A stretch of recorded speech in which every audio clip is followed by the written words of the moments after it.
Welcome back. Hacker نے پاکستان تحریک انصاف کے chairman Imran Khan اور ان کے ساتھیوں کے مابین ہونے والی گفتگو کی تیسری آڈیو بھی لیک کر دی ہے اور اسے سائفر کہانی سائفر سازش پارٹ 3 قرار دیا جا رہا ہے۔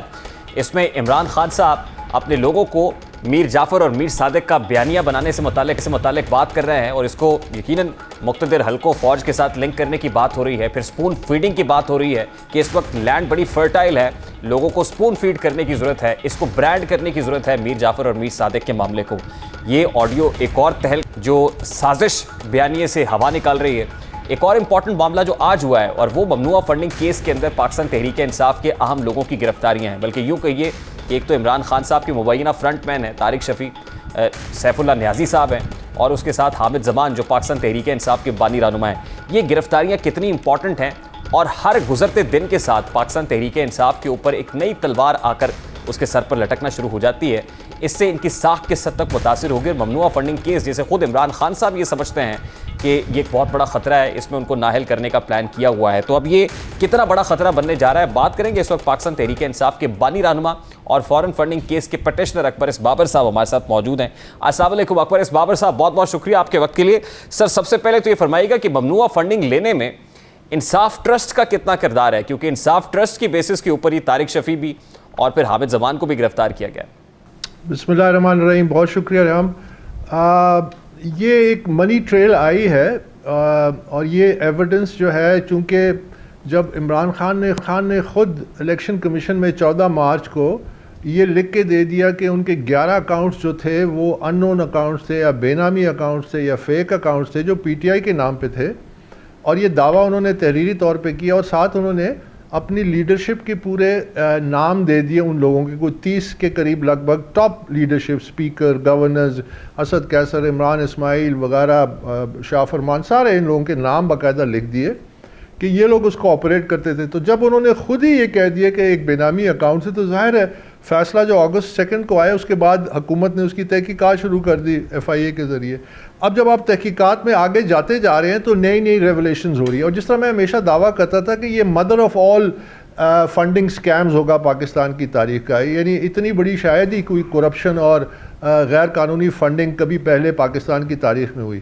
تو جب تحقیقات کا عمل شروع ہو گیا تو پھر ایک تو ووٹن کرکٹ جو ایک آف شور کمپنی ہے، کیمن آئیلینڈ میں رجسٹرڈ ہے، جس کے ذریعے $2.1 ملین غیر قانونی طور پہ پی ٹی آئی کے اکاؤنٹس میں آیا، جو کہ سامنے آ گیا الیکشن کمیشن کے فیصلے میں۔ لیکن تحقیقات کے دوران اور حقائق سامنے آئے کہ ووٹن کے ذریعے اور بھی پیسہ آیا، یعنی یہاں تک کہ پاکستان تحریک انصاف کی جو میڈیا کیمپین تھی 2013 میں، وہ بھی فورن فنڈڈ تھی۔ وہ کس طرح کہ ووٹن سے پیسہ آیا $625,000 ایک انصاف ٹرسٹ جو کہ ایک فلاحی ادارہ ہے۔ فلاحی ادارہ کس نے رجسٹر کیا؟ عمران خان کے قریبی دوستوں نے، جن کے کچھ نام آپ نے ابھی لے لیے، ان کا باقاعدہ نام سے وہ رجسٹر ہوئی۔ اس میں انہوں نے فورن ایکسچینج ایک اکاؤنٹ کھولا، اس اکاؤنٹ میں صرف ایک ٹرانزیکشن ہوتی ہے، اور وہ کیا ہے کہ $6,25,000 ووٹن سے آتے ہیں۔ اس کے بعد وہ پیسہ جاتا ہے لوکل کرنسی اکاؤنٹ میں، اور وہاں سے 2 چیک لکھے جاتے ہیں۔ 2 پاکستان کی جو کمپنیاں یہاں پہ میڈیا فرمز کر رہی تھیں، جو عمران خان اور پی ٹی آئی کی میڈیا کیمپین کر رہی تھی، 8 مئی 2013 کی یہ بات ہے، ان کو یہ پیسہ چلا جاتا ہے کہ وہ میڈیا کیمپین، یعنی یہ جو غیر قانونی فنڈنگ جو ادھر سے شروع ہوئی ایک آف شور کمپنی کے ذریعے، وہ انصاف ٹرسٹ جو کہ فلاحی ادارہ تھا، فلاحی ادارے سے گیا پی ٹی آئی کی میڈیا فنڈنگ کے لیے۔ اب ایک دوسری شاخ $5,75,000 جو کہ عمران خان کے جو قریبی دوست ہیں جن کا آپ نے نام لیا، جو انصاف ٹرسٹ کے چیئرپرسن تھے، وہ ان کے ذاتی اکاؤنٹ میں آیا اور وہاں سے وہ پی ٹی آئی کے اکاؤنٹ میں گیا۔ اب وہ پوری منی ٹریل آ گئی، بینک اکاؤنٹ سٹیٹمنٹس آ گئی، چیکس آ گئے، سب کچھ آ گیا۔ تو یہ ٹوٹل $1.2 ملین صرف ووٹن سے ایڈیشنل انلیگلی غیر قانونی راستوں سے آیا۔ میں چاہتا ہوں ذرا اس کو ہم تھوڑا سا فاسٹ فارورڈ کریں۔ یہ انصاف ٹرسٹ کا جو اکاؤنٹ ہے، اس سے طارق شفیع صاحب کیونکہ اس کے ابتدائی طور پر چیئرمین تھے، وہ پھر فائنینشیل بورڈ کے ممبر بھی ہیں پاکستان تحریک انصاف کے، ان کو جب ایف آئی اے نے بلایا تو انہوں نے اپنے آپ کو ڈس ایسوسیٹ کیا اس سے، انصاف ٹرسٹ سے، کہ نہ تو وہ انصاف ٹرسٹ کو جانتے ہیں، نہ ووٹن کرکٹ سے آنے والی رقم کے بارے میں ان کو کچھ پتہ ہے۔ جب وہ معاونت نہیں کر رہے تھے، ان کے کراچی میں ان کی رہائش گاہ پر چھاپا بھی مارا گیا، بالآخر یہ گرفتاری جو ہے اس کے قریب پہنچے۔ یہ کہیے گا کہ یہ جو طارق شفیع ہیں، مبینہ طور پر ان کو عمران خان کا فرنٹ مین کہا جاتا ہے، ان کی گرفتاری کتنی امپورٹنٹ ہے؟ دیکھیے یہ اس وقت وہ سینٹرل ایک رول میں تقریباً آ چکے ہیں، کیونکہ وہ جو ان کے پی ٹی آئی کے اور عمران خان کے جو فائنانسز تھے سارے، جو فنڈنگ ہو رہی تھی مختلف ذرائع سے، اس کو کہیں نہ کہیں ان کا ان میں لنک بن جاتا ہے. انصاف ٹرسٹ ایک ہے، ان کے ذاتی اکاؤنٹ دوسرا ہے، تو بڑا اہم ان کا رول ہے. اور یہ ایکسپیکٹ کیا جا رہا ہے کہ مزید ریولیشنز ہوں گی. دیکھیے ہم ہو کیا رہا ہے، میرا پہلا مقصد تھا پہلے دن سے کہ دیکھیں ہم نے پی ٹی آئی کو دوبارہ ہم نے اس کو ری فربش کرنا ہوگا، ہم نے اس کو اوور آل کرنا ہوگا. اب یہ ایک عمارت ہے جو بوسیدہ ہو چکی ہے، جو اس قابل نہیں ہے کہ اس کے اندر کوئی رہے. یہ عمارت اب گر رہی ہے، لیکن کسی بھی عمارت کو سیف طریقے سے گرانے کے لیے کہ وہ آگے پیچھے نقصان نہ ہو، تو اس کے سلیکٹڈ کی ممبرز یعنی بیمز اینڈ کالمز جو سٹریس زیادہ لیتے ہیں اس میں ڈیمولیشن چارجز لگاتے ہیں. وہ جب آپ کرتے ہیں تو وہ بلڈنگ ایسے کر کے گر جاتی ہے، پھر آپ نئی عمارت تعمیر کرتے ہیں. اس وقت وہ عمل جاری ہے اور اس میں عمران خان جو ہے وہ کلیدی کردار ادا کر رہے ہیں. جب انہوں نے کہا کہ میرے یہ 11 جو اکاؤنٹس ہیں یہ بے نامی تھے، پی ٹی آئی کے تھے لیکن بے نامی تھے، اور ان لوگوں نے تو انویسٹیگیشن، یہ ایک میگا فنڈنگ فراڈ ہے، بہت بڑا اسکیم ہے. اکبر صاحب دیکھیں نا، عمران خان صاحب ابھی تک تو رائٹ لیفٹ اپنے ساتھیوں کے اوپر اس کو ڈال رہے ہیں. کبھی وہ اسد کیسر اور دیگر جو پارلیمنٹیرینز ہیں ان کے بارے میں کہتے رہے انہوں نے ایف آئی اے کے ساتھ معاونت نہیں کی. اب عمران خان صاحب کراچی سے جو رقم منتقل ہوئی جس بینک اکاؤنٹ سے، اس میں بھی ان کا ایک بڑا امپورٹنٹ لنک ہے، اور پھر اسلام آباد کا جو بینک اکاؤنٹ ہے اس پہ وہ سگنیٹری بھی ہیں. تو میرا سوال آپ سے بڑا سادہ سا ہے کہ یہ رائٹ لیفٹ لوگ ہی گرفتار ہوں گے یا عمران خان کو بھی گرفتار ہوتا ہوا دیکھ رہے ہیں آپ اس معاملے میں؟ دیکھیے گرفتاری تو ایک قانونی عمل ہے کہ اسٹیج پہ کیا کارروائی کرتے ہیں قانون کے جو ادارے ہیں، لیکن ڈائریکٹلی عمران خان انوالوڈ ہیں. جب اکاؤنٹس کو کنسیل کیا وہ ڈائریکٹلی انوالوڈ ہیں. جب انہوں نے مس ڈیکلریشنز کی الیکشن کمیشن کے سامنے year after year, directly Imran Khan responsible ہیں. ظاہر ہے ابھی تو اس کا فیصلہ آنا ہے کہ وہ سزا الیکشن کمیشن کس حد تک نافذ کرتی ہے، اور وہ انشاءاللہ امید ہے کہ اگلے مہینے، کیونکہ اگست 2 کو جو ہے اس کے بعد ایک شو کاز نوٹس تھا، اس کے بعد کارروائی.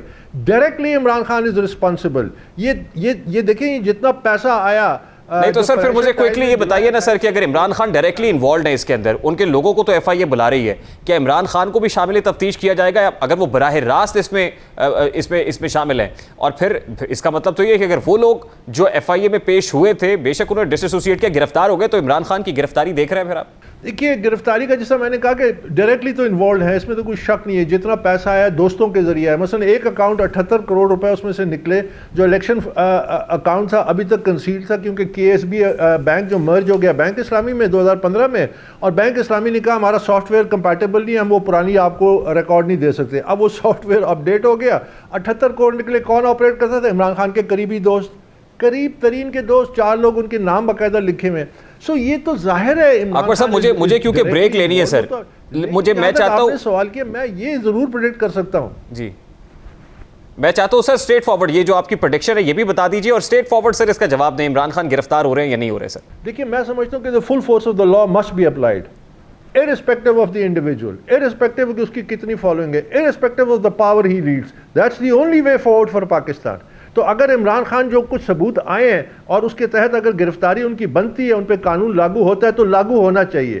میں سمجھتا ہوں کہ الیکشن کمیشن اور یہ جو دوسرے ادارے ہیں جب یہ اس کا فیصلہ دیں گے ان کے پاس آپشنز ہیں, وہ اس کو ڈسکوالیفائی بھی کر سکتے ہیں کیونکہ اس نے مس ریپرزنٹیشن آف فیکٹس کی ہے, پیسے بھی ضبط کر سکتے ہیں اور تمام فائنینشیل بورڈ کے خلاف کارروائی ریکمینڈ کر سکتے ہیں. یہ تمام چیزیں یہ ان معاملات سے الگ ہیں جو اس وقت جو انویسٹیگیشنز ہو رہی ہے اور ایف آئی اے کے ذریعے جو کرمنالٹی آئیڈینٹیفائی ہو رہی ہے. سو اگر ایک دفعہ کرمنالٹی آئیڈینٹیفائی ہو جائے the law must take its course irrespective of the individual or the individuals involved. بہت شکریہ اکبر ایس بابر صاحب آپ کے وقت کے لیے. پاکستان آپ کے بانی رہنما اکبر ایس بابر صاحب ہمارے ساتھ موجود تھے. ابھی ایک بریک لیں گے, let's take a very quick short break, اور بریک کے بعد آپ کے ساتھ ہیں.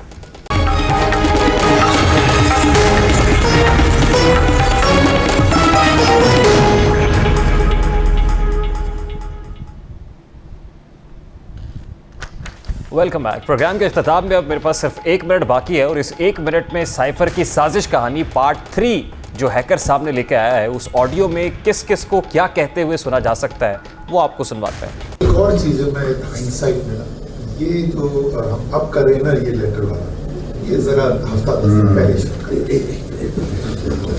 اس لیٹر کا بہت بڑا, یعنی جو ہم سوچ رہے ہیں نا اس کا ساری